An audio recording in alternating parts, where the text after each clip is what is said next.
Welcome to day 13 of Cover to Cover, and today we're going to begin reading in Genesis chapter number 40. So I hope you're ready, and we'll get started here. It says, "And it came to pass after these things that the butler of the king of Egypt and his baker had offended their lord the king of Egypt. And Pharaoh was wroth against two of his officers, against the chief of the butlers and against the chief of the bakers. And he put them in ward in the house of the captain of the guard and into the prison, the place where Joseph was bound. The captain of the guard charged Joseph with them, and he served them, and they continued a season in ward. And they dreamed a dream, both of them, each man his dream in one night, each man according to the interpretation of his dream, the butler and the baker of the king of Egypt, which were bound in the prison. And Joseph came in unto them in the morning, and looked upon them, and behold, they were sad. And he asked Pharaoh's officers that were with him in the ward of his lord's house, saying, Wherefore look ye so sadly today? And they said unto him, We have dreamed a dream, and there is no interpreter of it. And Joseph said unto them, Do not interpretations belong to God? Tell me them, I pray you. And the chief butler told his dream to Joseph, and said to him in my dream, Behold, a vine was before me.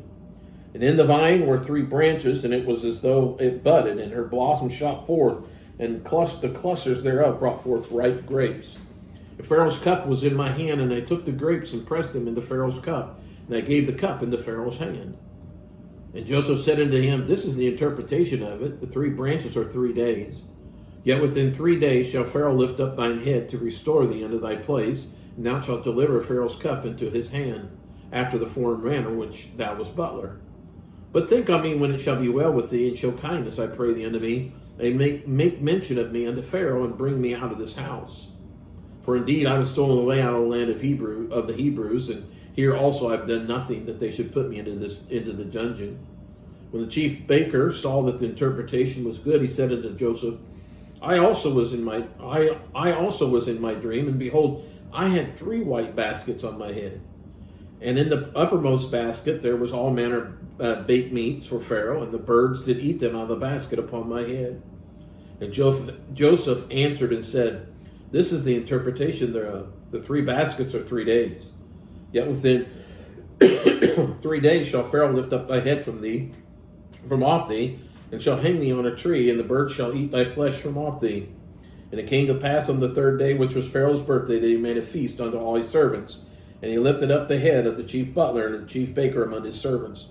And he restored the chief butler unto his butlership again, and he gave the cup into Pharaoh's hand. But he hanged the chief baker as Joseph had interpreted to them. Yet did not the chief butler remember Joseph, but forgat him. Chapter number 41.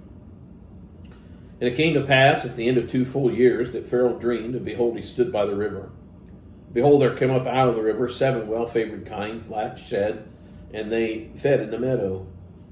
And behold, 7 other kine came up after them out of the river, ill-favored and lean-fleshed, and stood by the other kine upon the brink of the river. And the ill-favored and the lean-fleshed kine did eat up the 7 well-favored and fat kine, so Pharaoh awoke. And he slept and dreamed a 2nd time, and behold, 7 ears of corn came up, 1 stalk, rank and good. And behold, 7 thin ears, and blasted with the east wind, sprung up after them. And the 7 thin ears devoured the 7 rank and full ears. And Pharaoh awoke, and behold, it was a dream. And it came to pass in the morning that his spirit was troubled, and he sent and called for all the magicians of Egypt, and all the wise men thereof. And Pharaoh told him his dream, but there was none that could interpret them unto Pharaoh. Then spake the chief butler unto Pharaoh, saying, I do remember my faults this day. Pharaoh was wroth with his servants, and put me in ward in the captain of the guard's house, both me and the chief baker. And we dreamed a dream in one night, I and he, and we each dreamed each man according to the interpretation of his dream. And there was there with us a young man in Hebrew, a servant to the captain of the guard, and we told him, and he interpreted to us our dreams, to each man according to his dream he did interpret. And it came to pass as he interpreted to us, so it was. Me he restored to my office, and him he hanged. Then Pharaoh sent and called Joseph, and they brought him hastily out of the dungeon, and he shaved himself and changed his raiment, and came in unto Pharaoh. And Pharaoh said unto Joseph, I have dreamed a dream, and there is none that can interpret it, and I have heard say of thee that thou canst understand a dream to interpret it. And Joseph answered Pharaoh, saying, Is it not in me? God shall give Pharaoh an answer of peace. And Pharaoh said unto Joseph, In my dream, behold, I stood upon the bank of the river. And behold, there came up out of the river 7 kine, fat-fleshed and well-favored, and they fed in the meadow. And behold, 7 other kine came up after them, poor and very ill-favored, and lean-fleshed, and such as I have never saw in the land of Egypt for badness. And the lean and the ill-favored kine did eat up the first 7 fat kine. And when they had eaten them up, it could not be known that they had eaten them, but they were still ill-favored as at the beginning, so I awoke. And I saw in my dream, and behold, 7 ears came up on one stalk, full and good. And behold, 7 ears withered, thin, and blasted, and the east wind sprung up after them.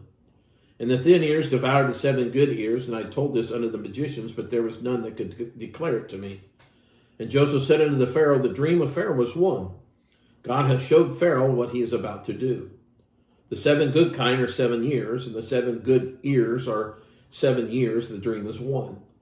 And the 7 thin and ill-favored kine that came up after them are 7 years, and the 7 empty ears blasted with the east wind shall be 7 years of famine. This is the thing which I have spoken unto Pharaoh, what God is about to do, he showeth unto Pharaoh. Behold, there come 7 years of great plenty throughout all the land of Egypt. There shall arise after them 7 years of famine. And all the plenty shall be forgotten in the land of Egypt, and the famine shall consume the land. And the plenty shall not be known in the land by reason of that famine following, for it shall be very grievous. And for that the dream was doubled unto Pharaoh twice. It is because the thing is established by God, and God will shortly bring it to pass. Now therefore let Pharaoh look out a man discreet and wise, and set him over the land of Egypt. Let Pharaoh do this, and let him appoint officers over the land, and take up the 5th part of the land of Egypt in the 7 plenteous years.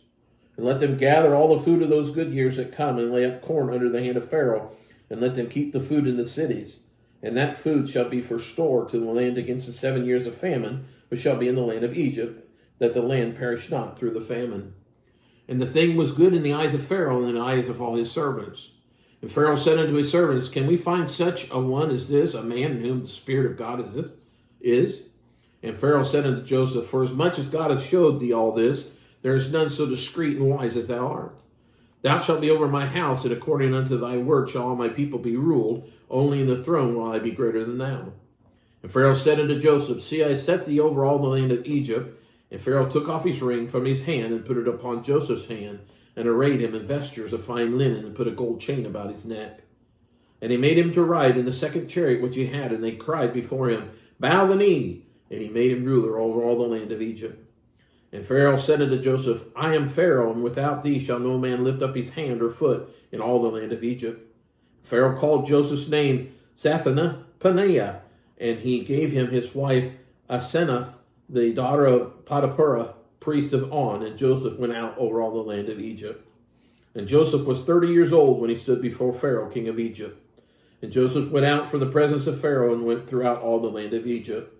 And in the 7 plenteous years, the earth brought forth by handfuls. And he gathered up all the food of the 7 years which were in the land of Egypt, and laid up the food in the cities. The food of the field which was round about every city laid he up in the same. And Joseph gathered corn as the sand of the sea very much, until he left numbering, for it was outnumbered.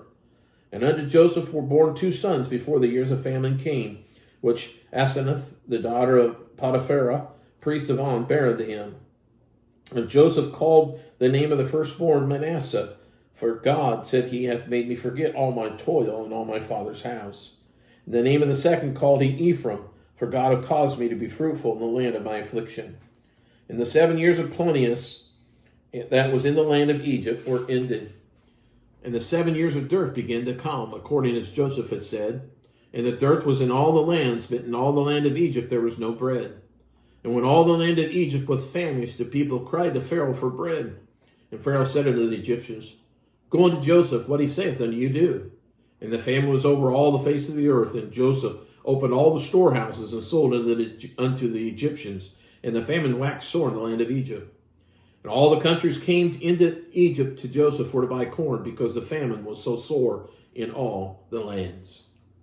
That concludes day 13. And I hope you're enjoying this, and look forward to seeing you and reading with you on day 14 from cover to cover.